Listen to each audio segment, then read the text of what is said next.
Hi, നമുക്കിന്ന് ചായക്കടയിലൊക്കെ കിട്ടുന്ന അതേ ടേസ്റ്റിൽ പരിപ്പ് വട വീട്ടിൽ തയ്യാറാക്കി എടുക്കുന്നത് എങ്ങനെയാണെന്ന് നോക്കാം. ഈ മഴക്കാലത്ത് നല്ല ചൂട് കട്ടൻ ചായയും പരിപ്പ് വടയും ഇതിനേക്കാളും നല്ല കോമ്പിനേഷൻ ഇല്ല അല്ലേ? വീട്ടിൽ പരിപ്പ് വട ഉണ്ടാക്കിയെടുക്കുമ്പോൾ ചിലർക്കെങ്കിലും അത് ശരിയായിട്ട് വരാറില്ല. അങ്ങനെയാണെങ്കിൽ നിങ്ങൾ ഈ വീഡിയോ എന്തായാലും കണ്ടു നോക്കൂ. അതിന് മുന്നേ നിങ്ങൾ എൻ്റെ ചാനൽ ആദ്യമായിട്ടാണ് കാണുന്നതെങ്കിൽ ചാനൽ സബ്സ്ക്രൈബ് ചെയ്യാൻ മറക്കല്ലേ.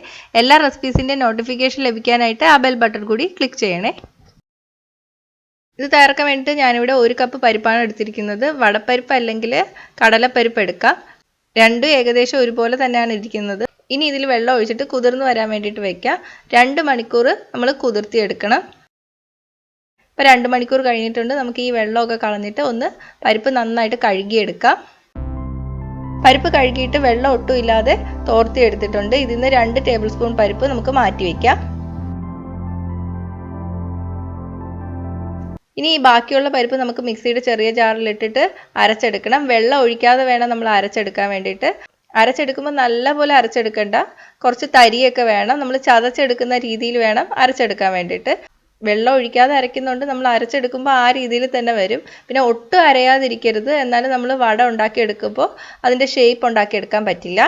അപ്പോൾ ഈ രീതിയിലൊന്ന് അരച്ചെടുക്കുക. കണ്ടോ, ചെറിയ തരിയും ഉണ്ട്. ഇതേപോലെ അരച്ചെടുക്കുക. ഇനി ഇതിലോട്ട് നമ്മൾ മാറ്റി വെച്ചിരിക്കുന്ന ആ 2 ടേബിൾ സ്പൂൺ പരിപ്പ് ഇട്ട് കൊടുക്കുക. ഇനി ഇതിലോട്ട് നമ്മൾ കുറച്ച് മസാല കൂടി ചേർക്കണം. അതിന് വേണ്ടിയിട്ട് ഒരു ചെറിയ സവാള അരിഞ്ഞെടുത്തിട്ടുണ്ട്, 3 വറ്റൽമുളക് എടുത്തിട്ടുണ്ട്, 1 ഇഞ്ച് കഷ്ണം ഇഞ്ചി, 1 തണ്ട് കറിവേപ്പില, പിന്നെ 1 പച്ചമുളക് എടുത്തിട്ടുണ്ട്. ഞാൻ എരിവ് കുറഞ്ഞിരിക്കാൻ വേണ്ടിയിട്ടാണ് 1 പച്ചമുളക് എടുത്തത്. വാവ അല്ലെങ്കിൽ കഴിക്കില്ല. ഇപ്പോൾ ചെറിയ കുട്ടികളൊന്നും വീട്ടിലില്ലെങ്കിൽ 3 പച്ചമുളക് ഇട്ടോളൂ. അപ്പോൾ ഇതെല്ലാം കൂടെ ചേർത്തിട്ട് നമുക്ക് മിക്സിയിൽ ഒന്നും കൂടി നന്നായിട്ട് അരച്ചെടുക്കാം. വെള്ളം ചേർക്കാതെ വേണം അരച്ചെടുക്കാൻ വേണ്ടിയിട്ട്. നല്ല മഷി പോലെ അരഞ്ഞൊന്നും കിട്ടണ്ട, ഒന്ന് ചതച്ചെടുത്താൽ മതി. പക്ഷെ നമ്മൾ ഇടുന്ന മുളകും ഇഞ്ചിയൊക്കെ നന്നായിട്ട് അരഞ്ഞ് കിട്ടാൻ നോക്കുക. അപ്പോൾ ഈ അരച്ചെടുത്തത് നമുക്ക് ഈ പരിപ്പിലോട്ട് ചേർത്ത് കൊടുക്കുക. ആവശ്യത്തിന് ഉപ്പ് കൂടി ചേർത്ത് കൊടുക്കുക. ഇനി ഇതെല്ലാം കൂടി ചേർത്തിട്ട് നന്നായിട്ട് മിക്സ് ചെയ്തെടുക്കുക. മിക്സ് ചെയ്തെടുത്തതിന് ശേഷം ഉപ്പ് നോക്കാൻ മറക്കണ്ട, ഉപ്പ് കുറവാണെങ്കിൽ ചേർത്ത് കൊടുക്കുക. ഇനി നമുക്ക് ഇതിൽ നിന്ന് വട ഉണ്ടാക്കി വെക്കാം. ഒന്നുകിൽ നമുക്ക് ഡയറക്റ്റ് എണ്ണയിലോട്ട് ഓരോന്നായിട്ട് തന്നെ ഇട്ട് കൊടുക്കുക, അല്ലെങ്കിൽ ഇതുപോലെ ആദ്യം എല്ലാം ഉണ്ടാക്കി വെച്ചതിന് ശേഷം എണ്ണ ചൂടാക്കി അതിൽ ഇട്ട് കൊടുക്കുക. എനിക്ക് ഇതാണ് എളുപ്പമായിട്ട് തോന്നിയത്, കാരണം മറ്റേത് നമുക്ക് നല്ല സ്പീഡ് വേണം. ഇനി ഓരോ ഉരുളയായിട്ട് എടുത്തിട്ട് കൈയുടെ നടുക്ക് വെച്ചിട്ട് മറ്റേ കൈ കൊണ്ട് നന്നായിട്ട് പ്രസ് ചെയ്യുക. അപ്പം നടുക്ക് ഭാഗം ഒന്ന് പൊങ്ങിയിരിക്കണം, അറ്റത്ത് ഒന്ന് കട്ടി കുറഞ്ഞു വേണം ഇരിക്കാൻ വേണ്ടിയിട്ട്. പ്രസ് ചെയ്ത് കഴിയുമ്പോൾ ഈ അറ്റ ഭാഗം ഒന്ന് വിണ്ടിരിക്കും, അതൊന്ന് കൈകൊണ്ട് ഷേപ്പാക്കി കൊടുത്താൽ മതി.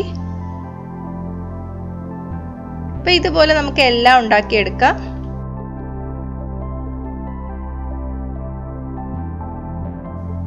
ഇനി നമുക്ക് എണ്ണ ചൂടാക്കിയെടുക്കാം. വെളിച്ചെണ്ണയിൽ വേണം ഇത് ഉണ്ടാക്കിയെടുക്കാൻ വേണ്ടിയിട്ട്. എണ്ണ നല്ല ചൂടായിട്ട് കഴിയുമ്പോൾ ഓരോന്നായിട്ട് ഇട്ട് കൊടുക്കുക. എണ്ണ ചൂടാവാതെ ഇട്ട് കൊടുക്കരുത്, പരിപ്പ് വട പൊട്ടിപ്പോവും. തീ മീഡിയത്തിലോട്ട് വെച്ച് കൊടുക്കണം. മീഡിയത്തിലിട്ടിട്ട് വേണം പരിപ്പ് വട വേവിച്ചെടുക്കാൻ വേണ്ടിയിട്ട്, കാരണം നമ്മൾ നേരത്തെ പരിപ്പ് വേവിച്ചൊന്നും എടുത്തിട്ടില്ല. അപ്പോൾ ബ്രൗൺ നിറമായി വരുമ്പോൾ നമുക്ക് തിരിച്ചിട്ട് കൊടുക്കാം.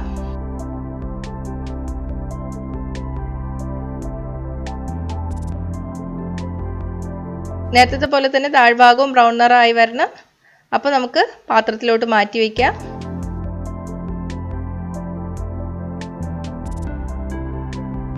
ഇതുപോലെ തന്നെ എല്ലാ വടയും ഉണ്ടാക്കിയെടുക്കുക.